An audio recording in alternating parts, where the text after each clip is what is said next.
I am Mahmoud Yusuf Lord, lecturer commerce, Boys High Secondary School, Yunsu. Today, I have chosen the topic business environment for class 12. Subject is entrepreneurship.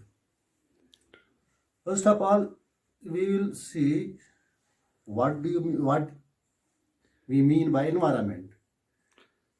Environment is the physical surroundings of a business. यानी जिस माहौल में हम business करने जा रहे हैं उसका फिजिकल सराउंडिंग्स जो है वो क्या है, उनमें कौन कौन सी चीजें हैं जहां पर हमने बिजनेस एडजस्ट की है. तो जैसे मैंने पहले भी आपको समझाया था क्लास में,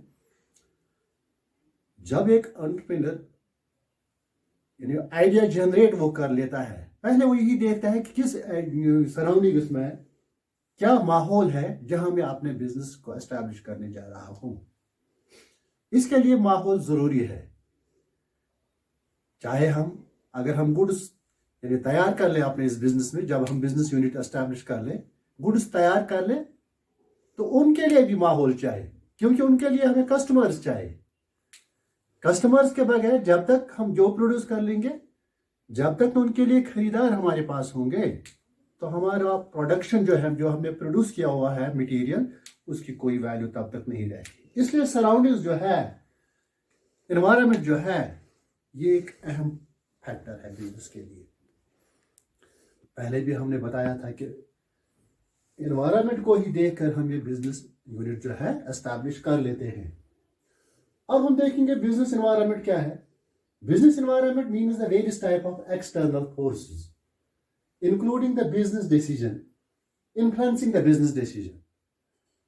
कुदरती बात है, एक्सटर्नल फोर्सेस, जब एक्सटर्नल फोर्सेस की बात आई तो एक्सटर्नल फोर्सेस वो फोर्सेस होते हैं which is not under the control of business unit.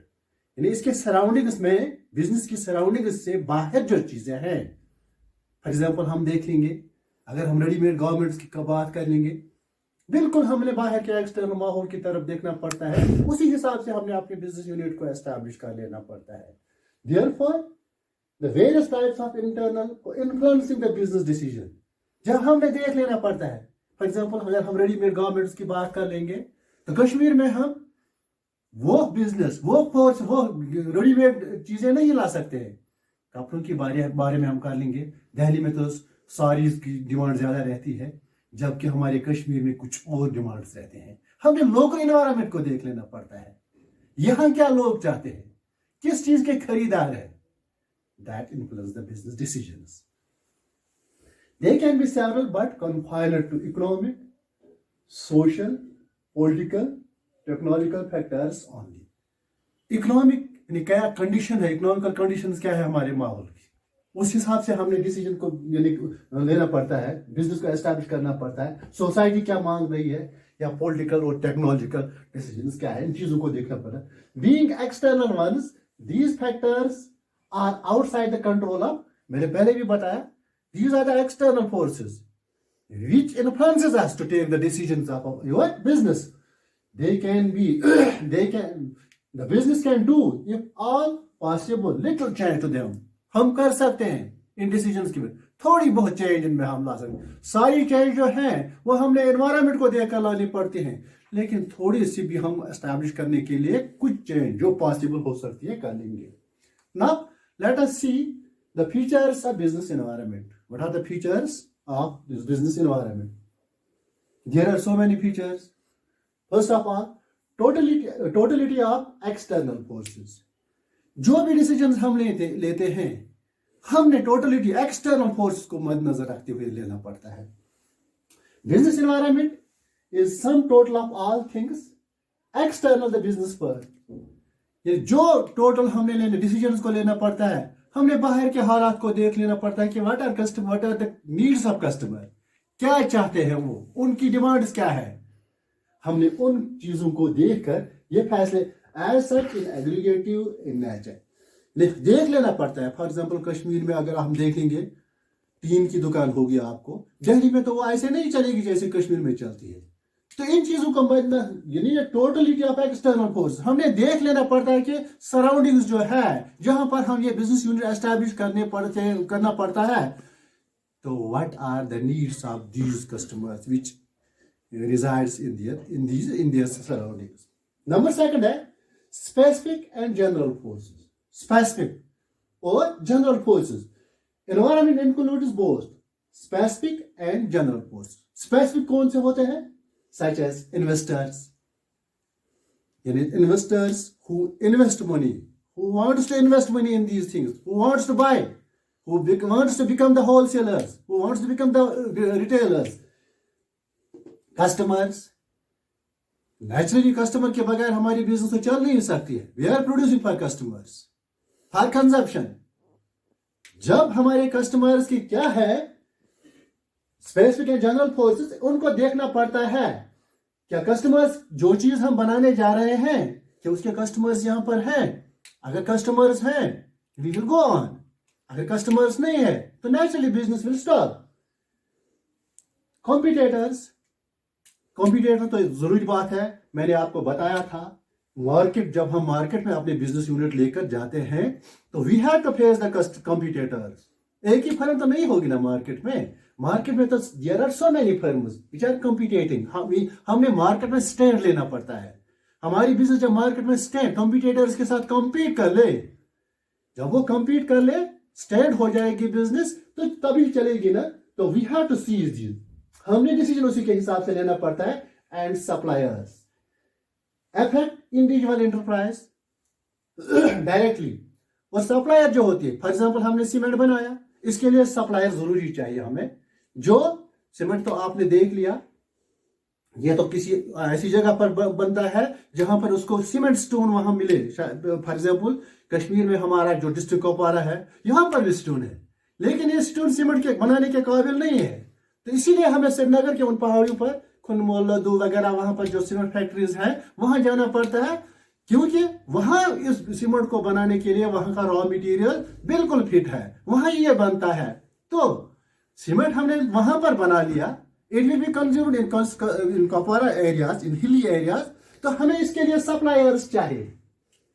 अगर सप्लायर है, वो वहां से सप्लाई करता है, लाता है वहां पर, कस्टमर्स के लिए माल रेडी मार्केट में रखता है, that will directly impact the business and immediately in day-to-day working. हमारी अगर नीड है, अगर सप्लाई नहीं हुआ, अगर इन चीजों की कमी हुई, तो this will affect the business units in its day-to-day working. As regard to general forces such as social, political, legal and technological conditions, they also bear impact on all types of business enterprises. उनका भी यानी society क्या मांगती है, political conditions क्या है, बहन मत लगेगी, गवर्नमेंट की यानी रूल्स यानी पॉलिसीज क्या है इसके बारे में. These also affect the business decision but indirectly. तीसरा है डायनामिक नेचर. डायनामिक क्या होता है? Business environment is dynamic in nature. We change because it keeps on changing, whether in terms of technology improvements, shifts in consumers' preference or entry of new competitors. तो आपने change कर लेना पड़ेगा. तो change होता है. फॉर एग्जांपल अगर हम फैशन की बात लेंगे, हमारा रेडीमेड गारमेंट कोई है, उसने ऐसे गुड्स लाए हैं, अचानक क्या हुआ है कि फैशन चेंज होने वाला है, तो इनको भी चेंज, इनको देख लेना पड़ता है, इनको डिसीजन लेना पड़ता है कि हमारे पास जो पुराने गुड्स हैं कैसे हम उनको जल्दी जल्दी खत्म कर लेंगे, और जो नया फैशन आ रहा है इनको अकॉर्डिंगली अपनी बिजनेस के लिए डिसीजन लेने पड़ते हैं और ऐसे ही एस्टैब्लिश कर लेना पड़ता है. यानी हमारी बिजनेस जो है it is affected by external forces. हमने देख लेना पड़ता है कि कंज्यूमर्स वो क्या ढूंढते हैं. फैशन चेंज हुआ तो वो तो नए फैशन के हिसाब से ढूंढेंगे ना. हमें तो ओल्ड फैशन के हमने अपनी बिजनेस को चेंज कर लेना है, इसी डगर में लाना है, इसी सांचे में डाल लेना है कि what are the customers needing. अगला पॉइंट जो है वो है अनसर्टेनिटी. अनसर्टेनिटी क्या होता है? We can not predict the future. यानी फ्यूचर की बात हमने तो बिजनेस यूनिट कर लिया, तो ये हम नहीं लगा सकते हैं अंदाजा कि ये हमने प्रोडक्ट्स बना लिए, इनका खरीदार हमारे पास मौजूद है. नहीं, हम बनाते हैं, उम्मीद पर तो दुनिया कायम है, हमने बना लिया, लेकिन uncertainty, business environment is largely uncertain as it is very difficult to predict the future. Future की बात हम नहीं कर, हमने तो बना लिया। फॉर एग्जांपल अगर हमने सीमेंट बनाया होता या ऐसे ड्रग, ऐसे कुछ चीज हमने बना ली होती, आज के हालात में आप देखते हैं, अगर हमने कुछ ऐसी चीज बना ली जिसको विद इन 1 मंथ हमने कंज्यूम कर लेना था, उसके बाद नहीं हो जाता, तो हमारे पास वो माल रह जाता, तो हमको तो बड़ा लॉस उठाना पड़ता। ड्यू टू दीज कंडीशंस सब कुछ बंद हो गया इनमें से, तो लॉस हो जाता अगर हमने ऐसे प्रोडक्ट्स बना लिए होते जिनको विद इन 1 मंथ हमने कंज्यूम कर लेना पड़ता। तो इन चीजों को भी, देयरफॉर दिस इज अनसर्टेन, हमने इन चीजों को भी मद्देनजर रखते हुए बिजनेस के डिसीजंस लेने पड़ते हैं। रिलेटिविटी क्या होता है? दूसरा अगला पॉइंट है relativity. Business environment is relative concept since it different from country to country. जो हमारा इंडिया का माहौल होगा तो अमेरिका का माहौल वो नहीं होगा, यूके का माहौल वो नहीं होगा। वहां पर डिमांड कुछ, फॉर एग्जांपल अगर हम अगर विद इन हम अपने कंट्री में भी देखेंगे तो क्या होता है, जो कश्मीर के मार्केट उसकी पोजीशन है, डिमांड्स जो है दिल्ली के मार्केट्स में वो डिमांड नहीं हो सकती। फॉर एग्जांपल दिल्ली में तो साड़ी जो है, वहां पे तो लेडीज साड़ी ज्यादा पहनते हैं, तो यहाँ ऐसी इस तरह से साड़ी तो नहीं लगाते हैं, तो यहाँ पर दूसरी चीजें होती हैं। Therefore, this change from place to place, region to region, अलग अलग डिमांड्स होती है। इसी तरह these were the features। अब हम देख लेंगे what are the